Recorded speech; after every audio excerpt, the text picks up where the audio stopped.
The folder was beige, slightly bent at the corners, the kind banks use when they want paperwork to look reassuring. My father placed it on the coffee table between us as if it were a gift. "I used your college fund to pay off your sister's mortgage," he said. His voice was calm, steady, almost proud. "You'll thank me later." My sister inhaled sharply from an armchair near the window, but she didn't speak. She never did in moments like this. Silence had always been her safest position. I opened the folder. Statements, liquidation forms, transfer confirmations, the balance zero. I felt the familiar tightening in my chest. Not surprise. Recognition. This wasn't sudden. It was simply official. "You're not even in school yet," he continued. "You've always been independent. You'll figure it out. She has kids, a house, responsibilities." He meant she matters more right now. I closed the folder gently and placed it back on the table. "If you think so," I said. He seemed satisfied by my lack of reaction. That was the role I'd played my entire life. The reasonable one, the adaptable one, the one who didn't make scenes. But the thing about being adaptable is that eventually you adapt in ways no one sees. 3 years earlier, when I turned 18, I had quietly asked the bank about the structure of the account. It was a custodial fund set up in my name. That meant something. Not fully mine until a certain age, but protected, restricted, not designed for unilateral withdrawals. I didn't confront him then. I just asked questions. I applied for scholarships. I deferred admission for a year. I worked. I built savings. I secured conditional acceptance into a university program abroad that allowed installment payments. I treated the college fund as uncertain long before today because uncertainty had always been part of my upbringing. He leaned back in his chair, satisfied. "Family comes first," he added. "One day you'll understand." My sister stared at her hands.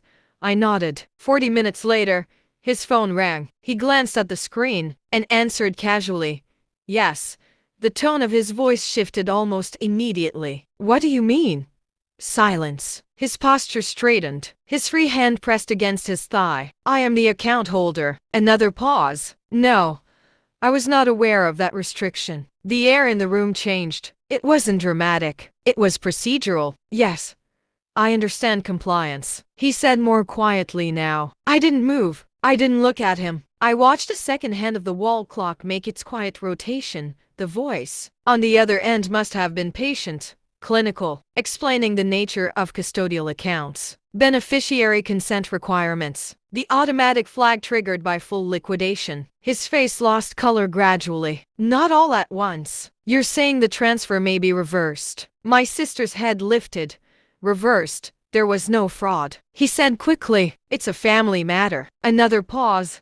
"I see." The call ended without ceremony. He didn't look at me at first. He stared at the blank screen as if it might offer a different answer if he waited long enough. "They're reviewing it," he finally said. "Apparently, the account structure required dual authorization after you turned 21. I met his eyes. "I know." That was the first moment he realized this hadn't been ignorance. "They said the transfer could be frozen pending verification." He continued, his voice thinner now. "There may be an internal investigation." The word investigation landed heavily. My sister shifted uncomfortably. "What does that mean?" "It means," I said calmly, "that custodial funds are protected for a reason." He looked at me then.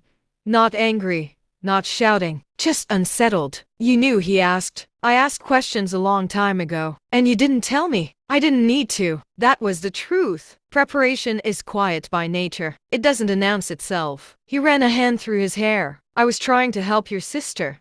I know. You could have said something before you assumed I'd absorb it." I asked softly. The room held that question without answering it. This wasn't revenge. I hadn't triggered the review. The bank's compliance system had policies don't bend for family narratives. They don't respond to pride or justification. They respond to structure. He stood and paced once across the room. "I've always supported you," he said, but it sounded less certain than before. "You supported your version of me," I replied, the one who didn't push back. That wasn't accusation. It was observation. Another notification buzzed on his phone. He didn't check it. For years, power in our house had been subtle and unquestioned. Decisions flowed downward. Justifications followed afterward. Today, It hadn't reversed dramatically. It had simply met a boundary. I don't want trouble, my sister whispered. There won't be. I said compliance reviews aren't punishments. They're corrections. He sank back into his chair. What happens now? He asked. And for the first time in my life, the question wasn't rhetorical. They'll likely reverse the transfer until proper authorization is processed, I said. Which means if you want to gift her money, it has to be done from your personal funds, not mine.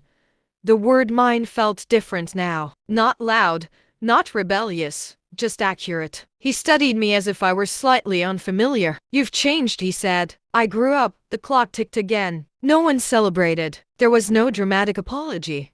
No collapse, just a shift. Later that evening, as I stood to leave, he said quietly, "You really had a backup plan." I didn't rely on one source, I replied.